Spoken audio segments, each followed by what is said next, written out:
Hello friends, आज हम अपने चैनल पर ड्रैगन बॉल EX की मांगा का रिव्यू करने जा रहे हैं और इस मांगा में हमें ड्रैगन बॉल GT के लास्ट एपिसोड के बाद की स्टोरी और गोकू की इवल पर्सनैलिटी देखने को मिलेगी। तो दोस्तों अब स्टार्ट करते हैं अपनी इस मांगा को।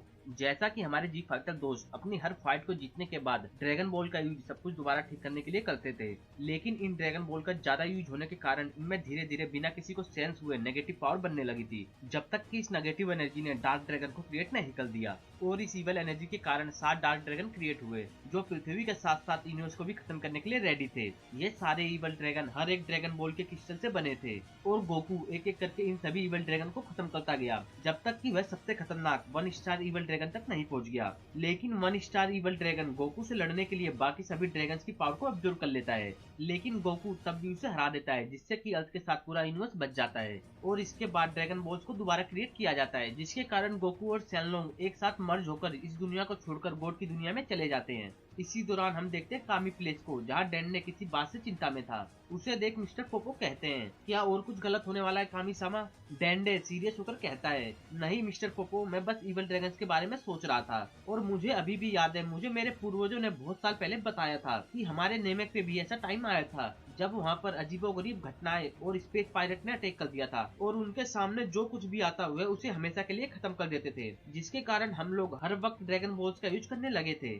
लेकिन अजीब बात तो यह है कि आज पे ड्रैगन बॉल का ज्यादा यूज करने के कारण इवल ड्रैगन क्रिएट हुआ जो पृथ्वी को खत्म करने के मकसद से क्रिएट हुआ था और हमारे नेमेक पर ऐसा कुछ भी नहीं था, वहाँ हम चाहे जितनी बार इसे यूज कर सकते थे। मिस्टर पोपो कहता है, तो आपको पता है ये कैसे हुआ?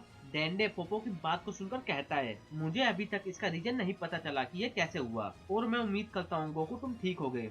और लड़ाई के बाद सब गोकू के घर पर एक साथ मिलकर अपनी जीत की खुशी मना रहे होते हैं, लेकिन यह सब एक बात भूल चुके थे कि एक बंदा कभी भी दोबारा नहीं आ सकता, बस एक बंदे को छोड़ के जो बस उसके बारे में सोच रहा था, और वह और कोई नहीं वेजिटा होता है, जो मुस्कुराते हुए अपने मन में कहता है, कैकरोट तुम बेवकूफ हो जो तुम ड्रैगन्स के साथ फ्यूज हो गए। मुझे अब तुम्हारी पावर को बढ़ते हुए देख हैरानी होती, लेकिन अब मुझे इसके बारे में पता नहीं लगेगा कि तुम कितने ताकतवर हो गए हो और क्या हम सेंस की कोई पावर लिमिट है? मुझे यह खुद ही चेक करना होगा।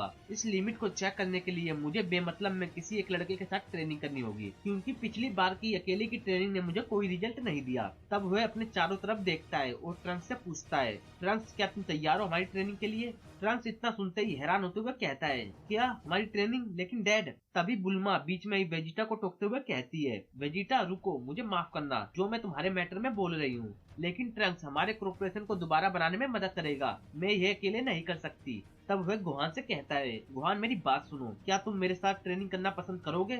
गुहान वेजिटा की बात को सुनकर कहता है, मुझे तुम्हारे साथ ट्रेनिंग पे जाना अच्छा लगता, लेकिन इन्होंने मुझे भी कंपनी को दोबारा ठीक करने का काम दे दिया है। वेजिटा गुहान से कहता है, क्या और कोई नहीं है जो इस जॉब को कर सके?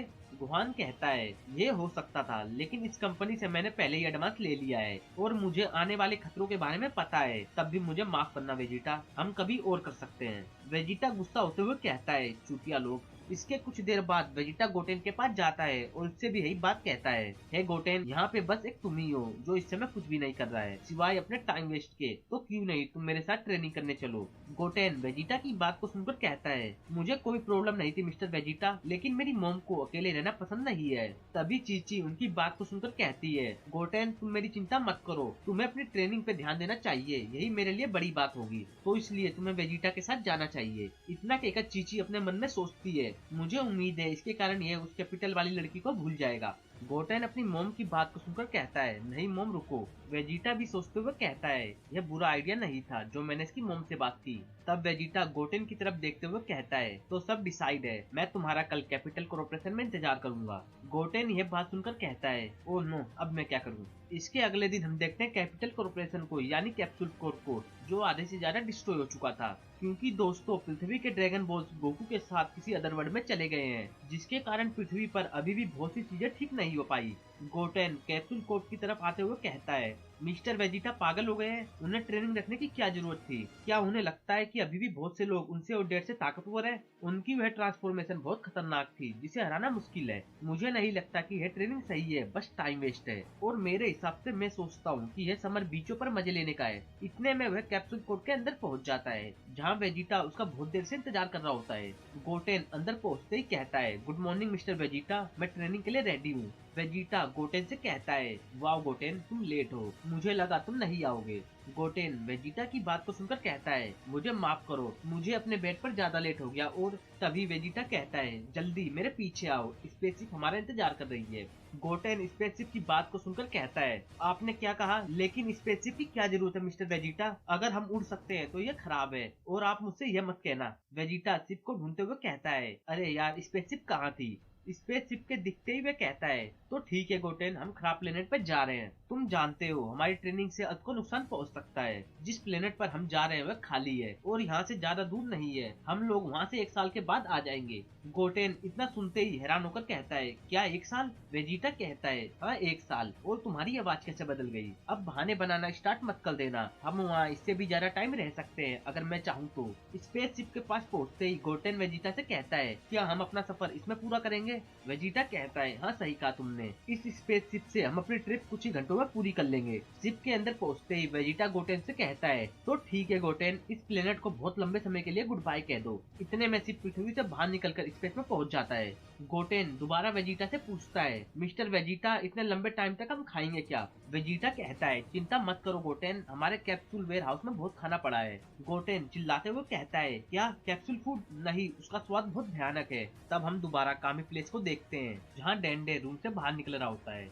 उसे आता देख मिस्टर पोपो उससे पूछते हैं, क्या तुम्हें कुछ पता लगा कामिसामा? डेंडे यानी कामिसामा कहते हैं, हाँ भले ही वह पुरानी अफवाह हो। मिस्टर पोपो कहता है, कौन सी अफवाह? आपका मतलब क्या है? डेंडे मिस्टर पोपो से कहता है, यह स्टोरी ड्रैगन बॉल की कहानी पे है, मैं तुम्हें पूरी बात बताता हूँ। बहुत लंबे समय पहले नेमे प्लेनेट पर स्केरू जब आराम कर रहा था, तभी अचानक से उसके सामने एक गोड प्रकट हुए। तब गोड ने उससे कहा, मैं तुम्हें कुछ पावर दे रहा हूँ क्योंकि तुम्हारा दिल और आत्मा दोनों साफ है। उसके बाद समय के साथ साथ ये पावर आगे आने वाली जनरेशन को मिलती रही। गोड वहाँ से जाते जाते स्केरू के सारे डाउट क्लियर कर गए थे कि इस पावर को कैसे यूज करा जाए। एक दिन स्केरू को विजन का सपना आया, जिसकी मदद से उन्होंने 7 स्पेस को क्रिएट करने का फैसला किया। इन 7 स्पेस को एक साथ रखने पे सुमोन ड्रैगन आ जाएगा, जो किसी भी तरह की इच्छा को पूरा करने के लिए बना होगा। मिस्टर पोपो उसकी बात को सुनकर कहते हैं, लेकिन यह सब तो अफवाह है कामिसामा। डेंडे कहता है, मुझे भी पता है मिस्टर पोपो, और इवल ड्रैगन्स का इससे कोई लेना देना नहीं है, लेकिन तब भी मुझे बैड फीलिंग आ रही है। तभी हम देखते हैं गोकू को, जो गोड वर्ल्ड में किसी मेंढक जैसे बंदे के सामने खड़ा होता है और हंसते हुए उससे कहता है, फ्रूगो तुम्हारे कहने का मतलब है ये मेरा प्लेनेट है? वाह, ये जगह ट्रेनिंग के लिए बहुत अच्छी है। फ्रूगो गोकू की बात को सुनकर कहता है, हाँ जैसा मैंने तुमसे कहा था, हर गोड के पास अपना अपना प्लेनेट होता है और यह तुम्हारा है। मुझे उम्मीद है तुम्हें ये पसंद आया होगा, क्योंकि तुम्हारे अलावा यहाँ पर कोई भी नहीं होगा। गोकू फ्रूगो से दोबारा कहता है, फ्रूगो वैसे तुम्हारा थैंक्स, तुमने मुझे मेरी नॉर्मल हाइट में दोबारा ला दिया। मैं सच बताऊं, मुझे यहाँ ट्रेनिंग करने में मजा आने वाला है। फ्रूगो गोकू से कहता है, हाँ मेरे पास कुछ एबिलिटीज हैं और मैं किसी बोने से दिखने वाले बंदे को दूसरे गोड से ऐसे ही नहीं मिला सकता था, यह उनके लिए अपराध की तरह होता। गोकू फ्रूगो की बात को सुनकर कहता है, जिन गोड्स की तुम बात कर रहे हो वह कहाँ पर हैं? फ्रूगो कहता है, जब तुम उनसे मिलना तो रिस्पेक्ट से बात करना, इस समय वह लोग वहीं होंगे, गोड प्लेनेट के मीटिंग प्लेस पे। गोकू आसमान की तरफ देखते हुए कहता है, भगवानों का प्लेनेट मैंने देख लिया, वह वहाँ पे है। तभी हमें भी वह गोड प्लेनेट दिखता है, जिसके अंदर से दिव्य रोशनी बाहर निकल रही होती है। फ्रूगो गोकू की तरफ देखते हुए कहता है, दूसरे 11 गोड्स तुम्हारा इंतजार कर रहे हैं और मैंने तुम्हें पहले ही बता दिया है कि उनसे कैसे बात करना है, मुझे शर्मिंदा मत करना। गोकू फ्रूगो के कंधे पे हाथ रखता हुआ कहता है, तुम चिंता मत करो, मैं अपने आप संभाल लूंगा। फ्रूगो कहता है, मुझे उम्मीद है तुम कर लोगे। इतना कहकर फ्रूगो गोकू को लेकर डिवाइन प्लेनेट पर टेलीपोर्ट हो जाता है और तब हमें डिवाइन प्लेनेट के अगल बगल के गोड प्लेनेट दिखते हैं और ड्रैगन प्लेनेट भी, जो अब गोकू का प्लेनेट है। जब तक गोकू डिवाइन वर्ल्ड में था 12 साल बीत चुके थे। वेजिटा और गोटेन भी इतने सालों से किसी दूसरे प्लेनेट पर ट्रेनिंग कर रहे थे। वे दोनों सुपर सैयन फॉर्म में एक साथ ट्रेनिंग में लगे हुए थे। गोटेन को देखकर वेजिटा कहता है, बहुत अच्छा गोटेन, और अब तुम तैयार हो जाओ, मैं अपनी फुल पावर का यूज करने जा रहा हूँ। और इतना कहकर वह एनर्जी की अटैक तैयार करने लगता है। गोटेन यह देखकर कहता है, मैं तैयार हूँ, और वह भी अटैक तैयार करना स्टार्ट कर देता है। दोनों अटैक तैयार करते ही एक दूसरे पे कर देते हैं, उनके अटैक आपस में टकराते हैं। तभी वेजिटा कहता है, डैम इट, मेरी ताकत बहुत रफ्तार से कम हो रही है। और इतना कहते कहते वेजिटा अपनी नॉर्मल फॉर्म में आ जाता है, जिससे कि गोटेन का अटैक उससे जाके लगता है और वह चट्टानों से जाके टकराता है। गोटेन वेजिटा के पास आकर कहता है, वेजिटा क्या तुम ठीक हो? वेजिटा अपने फेस को पोंछता हुआ कहता है, मैं अभी तक इस ट्रांसफॉर्मेशन को कंट्रोल नहीं कर सका।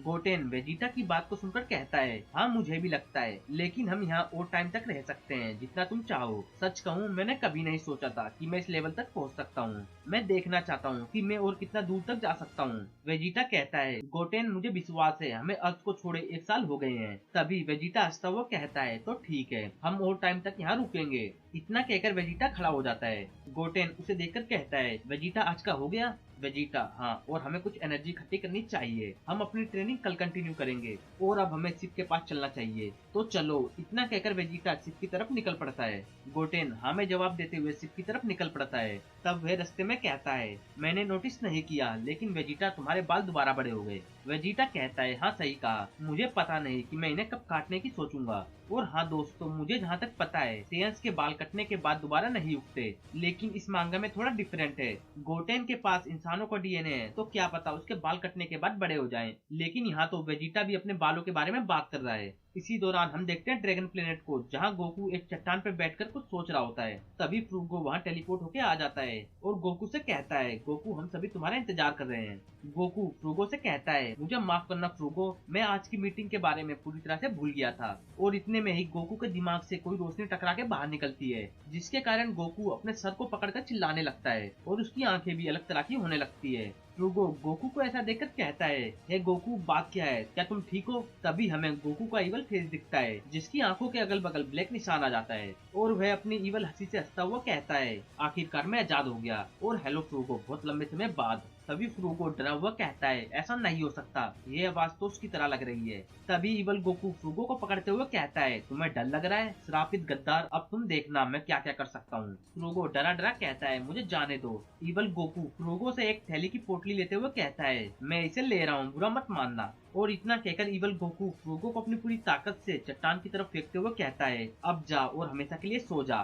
फ्रूगो चट्टानों से जाके टकराता है और वहीं बेहोश हो जाता है। फ्रूगो को खत्म करने के बाद इवल गोकू कहता है, तो अब अपना खेल स्टार्ट करना चाहिए। अबे यार, मैं अपनी टेलीपोर्टेशन पावर को यूज नहीं कर पा रहा। इस बंदे की टेलीपोर्टेशन टेक्निक कितनी अजीब है। और कुछ देर सेंस करने के बाद इवल गोकू कहता है, मुझे मिल गए, मैं उनकी मौजूदगी को महसूस कर सकता हूँ। तो दोस्तों, इस चैप्टर का एंड इधर ही होता है और मैं इसके नेक्स्ट पार्ट को जल्द से जल्द अपलोड करने की कोशिश करूंगा। और दोस्तों, मैं उम्मीद करता हूँ कि आपको ये वीडियो अच्छी लगी होगी। अगर आपको ये वीडियो अच्छी लगी तो वीडियो को लाइक, चैनल को सब्सक्राइब और वीडियो को शेयर करना ना भूले।